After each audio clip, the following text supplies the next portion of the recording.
This is a small town, there's only 200 people here, and so it wasn't that hard to put out the word and say, what's possible with the Wellington? And one of our neighbors offered to have us all get together around the fire pit. It was in the fall, it was getting chilly, made a nice fire, had blankets out, and about 25 people showed up, and we just brainstormed what we might do. Those are these pivotal moments when you realize you're in either you take two stances. One is that you say, well, we'll see what happens, and maybe we'll have to fight the next person who owns it to clean it up. Or you say, we've got to take charge of this. And by the end of that conversation, we had decided that there were enough of us that we could possibly buy the building. We didn't know what we were going to do with it, but we thought we could buy it. And while nobody was a developer, and nobody had deep enough pockets to make the whole thing happen, we all had bits and pieces of the puzzle. We had been involved in one part of real estate or another. So we had some confidence that together, the whole was greater than the parts. Nonetheless, it was a really risky thing to do.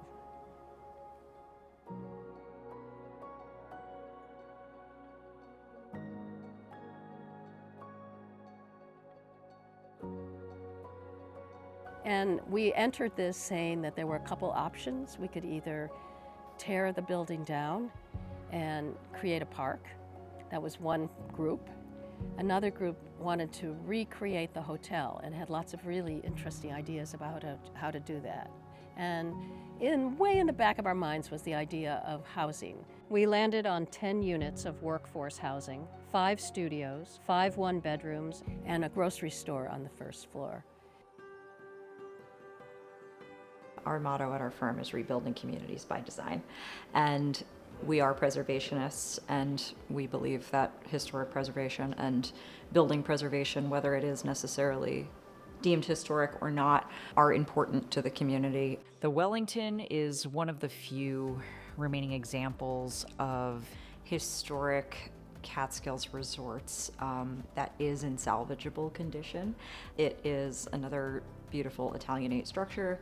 So we did find a way to preserve many of the existing walls in the interior of the building so that you still are able to read the spaces as hotel rooms.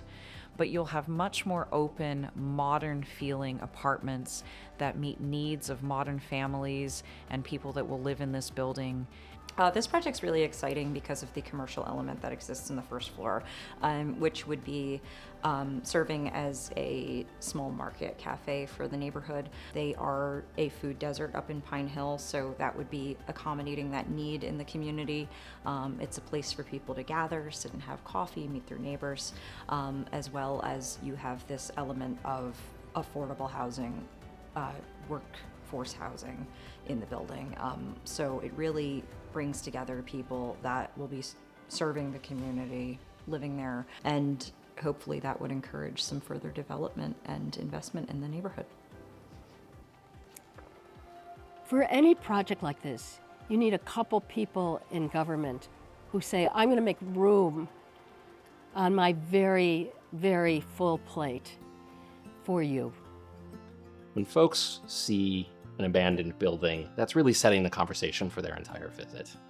The renovation of the Wellington sets that conversation in a completely different direction. It's welcoming people to the town, it's bringing energy, and fundamentally it is showing the vibrancy of the community in a way that a 200-year-old building, as attractive as it has always been, doesn't do. You need to have people in the building in order to start those conversations. The Wellington has been part of our comprehensive plan, in part because this is the type of thing that folks want to see. So naturally, that's something we want to sort of accommodate. We have attended planning meetings, we have seen their drawings and designs. The housing market within Pine Hill and Shandaken is a reflection of the housing market in the region and in the country. You have folks who want to work here. You have employers who want to have employees here. And because there are so few choice, there is never a good match. You either have folks who are forced into expensive situations that are kind of beyond their particular interest or means, or you have folks who are forced to commute from locations that are sort of unrealistic. Enter the Wellington. My involvement with the Wellington project began when Jan sat me down and walked me through it one day. She had just started, or the group had just started recruiting for neighbors to get involved in the program. I previously worked for HUD. In that role, I was able to see housing across the country and challenges that people faced across the country, ways that people have gone about solving that issue.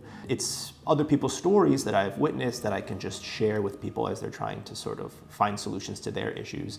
Jan, I think a lot of times when we would talk, she would have a problem, and she would say, what do people do with this? Like, how do people climb this hill, And I might be able to just share some other stories of folks, that were successful in climbing that hill, and how they did it, and what approach they took, and what tools were in their tool belt that were helpful, or what tools were a waste of time. We always knew whether we did a hotel or we did housing, we were going to need a developer. We were not fools. Development is not something you do on the weekends. We were casting a very wide net for developers, and RUPCO's name kept coming up. I'd arranged to meet Jan at the Wellington in Pine Hill, and I happened to be in Newburgh that morning, so it was a drive from Newburgh to Pine Hill, and it's a bit of a haul. Ulster County is known to be the size of Rhode Island, and Pine Hill is at the end, at the foot of Bel Air Mountain. At the time, RUPCO, we have grown, our geography has grown. We're working in about 6 counties throughout the Mid-Hudson Valley, and we're involved in some larger housing projects, and so I was sort of on a mission to go up there and politely, tell Jan that we probably couldn't really fit the project in right now. I arrived in Pine Hill, this little, one street hamlet, and there's the Wellington, and an old historic wood frame, and it was a very compelling story, and I said yes.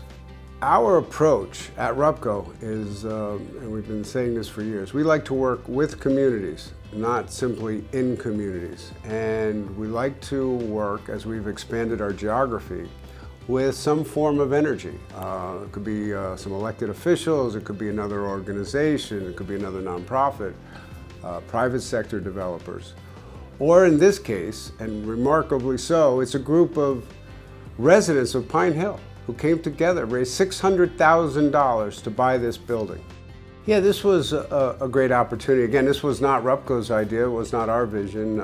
We were called in after a group of residents and volunteers had already accomplished a great deal. They had raised money, they had purchased the building. So, the opportunity to step in a little bit midstream and continue to run with the ball and work with this group, just a great opportunity to affect some real community development, some real affordable housing, some real historic rehabilitation, maybe bring some food to a place that doesn't have enough food. These are all good things, and we're thrilled to be a part of it.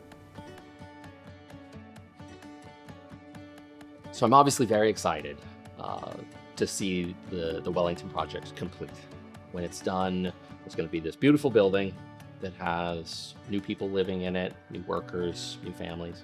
But fundamentally, what it will do is it will make the Pine Hill Main Street much more walkable, much more enjoyable, and a much more exciting place.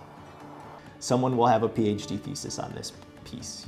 I just think it's incredibly special, and I look forward to reading that PhD thesis. I hope they get a little wow factor when they come in, looking at the historic stair, the historic mural post. I really hope that when people experience this property, they really get in touch with the beautiful natural surroundings of the Catskills, as well as just feel completely at home and comfortable when they open that front door. If we pull those things off, we will be successful, and this building will be as it has been in the past, it will be again a very, very important part of Pine Hill. I'm feeling quite confident it's going to happen, and it's going to be quite beautiful, and people will really enjoy the beauty and the usefulness of it for a long time. And I just imagine what it'll be like when the cupola is all finished and looks beautiful, and when there's a bridge over to the little Vest Pocket Park, and when people are going into the grocery store and running into each other and having a cup of coffee, that makes me feel really good.